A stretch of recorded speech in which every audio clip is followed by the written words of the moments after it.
Hello and welcome to the Arcade Retreat.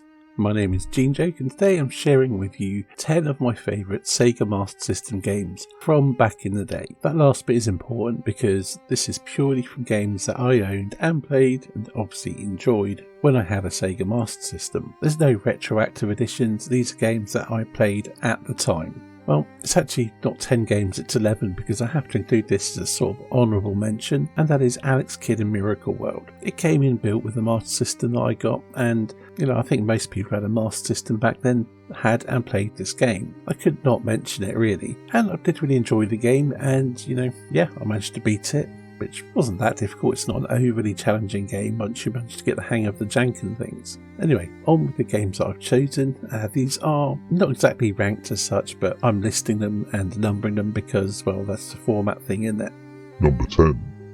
Populace. Well, this is a port on an Amiga game or a home micro game, possibly the first sort of god game, I don't know. I did play this on the Amiga beforehand, but I didn't own an Amiga myself at the time. And yeah, I liked the game, or I played a bit, so when I saw it in the shop, I had to pick it up for the Master System. And it was transferred surprisingly well. This is a version of the game that I have played the most. Not much else to say there. My first god game and I loved it. Number 9. Tasmania. As in the game featuring the Tasmanian Devil from the cartoons, not a port of the Atari arcade game, or the Stern arcade game, whoever actually made it. You control Taz as he platforms and spins his way through levels. It was based upon the cartoon, which I hadn't seen at the time of getting this game, although around the time I was playing through it, it did start coming onto British TV. Although I definitely did prefer the Mega Drive version that it came out, this was a good port of it, and I enjoyed the game. Number 8. The Terminator. While it's a very short game, I thought it was a very good looking game for the Master System. I also played it on the Mega Drive, about the same time actually. I think it's my sister's boyfriend at the time had it on the Mega Drive, and yeah, I picked it up on the Master System. I really enjoyed it. Although it's a very short game, it felt like a really good interpretation of the movie, and I'd say was head and shoulders above most movie tie-in games that I played on the Master System. Number 7. Is Alien Storm. This port of the arcade game is a side-scrolling beat-em-up where you take out aliens with your choice of characters. I first played this, I think it's on the ZX Spectrum on a demo or something, I can't really remember. I then played it in the arcades, and I had to get it on the Master System. I was really into kind of aliens, mutants, sci-fi stuff and all that at the time. And although this isn't the best port of the game, I do think it's a very solid one considering the hardware. I think I'd go as far as to say I actually had more fun with this Master System port than I did with the Mega Drive one. Number 6.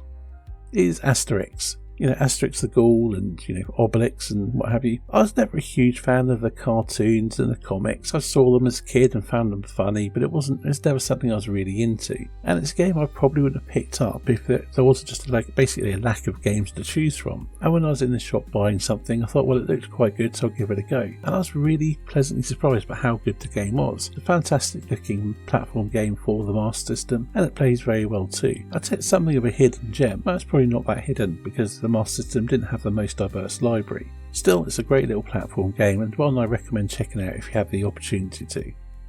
Number 5. Is Mickey Mouse and the Castle of Illusion. I know this is more famous as a Mega Drive game, but this Master System port, well, it's not a port, it's a whole new game or a whole different game. It's got the same basic plot or scenario, but the levels and controls play out differently. And in all honesty, I've actually always preferred this version to the Mega Drive one. It's not the most challenging game, but it's an absolute joy to play. And if you've never played this version, I recommend tracking it down and giving it a go. Number 4.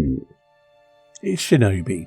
I was a huge fan of this game in the arcades, and I played the Amiga version around with friends and really enjoyed that. But the first time I ever beat the game was on the humble Master System. I think this is a very good port considering the hardware. To date, this is the only version of Shinobi I've ever finished. Maybe I should try and track down the arcade version to play through at some point. I would love to see a Sega arcade collection on the Evercade someday, but I don't know, who knows if it'll ever happen. Number 3. Is Sonic the Hedgehog.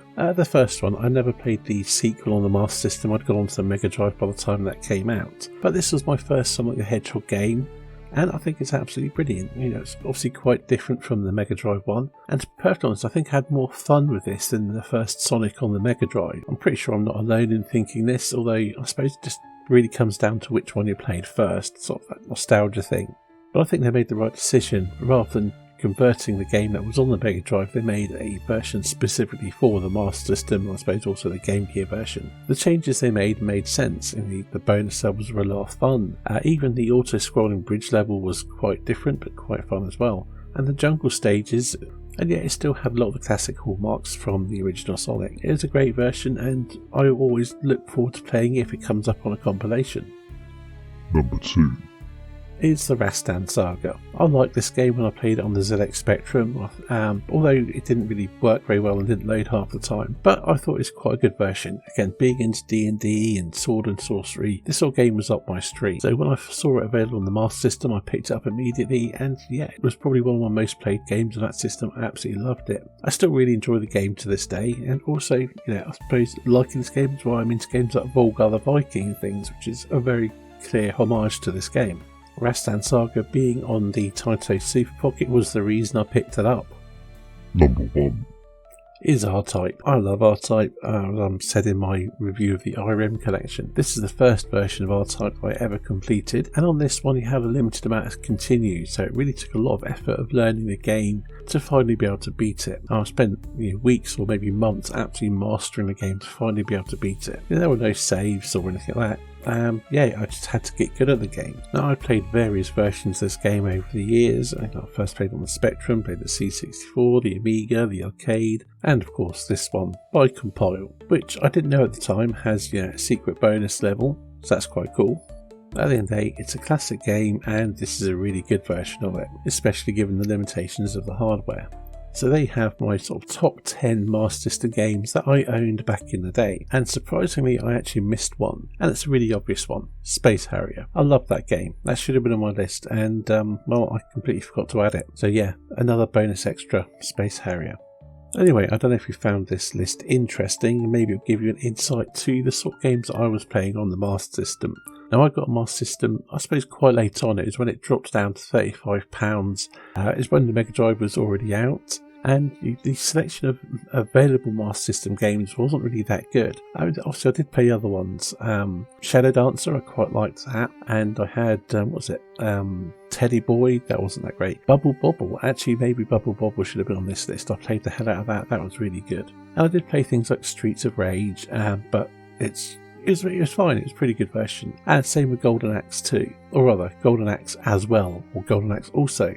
Golden Axe 2, did that even come out on the Master System? I don't know. But the Master System port of Moonwalker was pretty good as well. I did play quite a few Master System games, but these are the main ones that I played. Actually, another game I had, which I didn't mention, was Speedball, which is also on the arcade on the Bitmap Brothers collection, and it wasn't a particularly great port.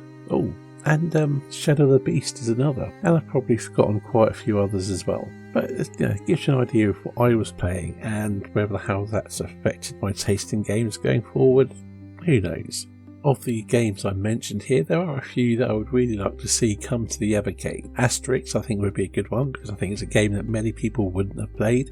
Perhaps even the same with the Master System Castle of Illusion. It's definitely the sort of lesser known of the versions of that game, but I assume that would require both Disney and Sega to sign on, so that's probably rather, distinctly unlikely. Anyway, that's it for this video, so thanks for watching, and I'll see you in the next one.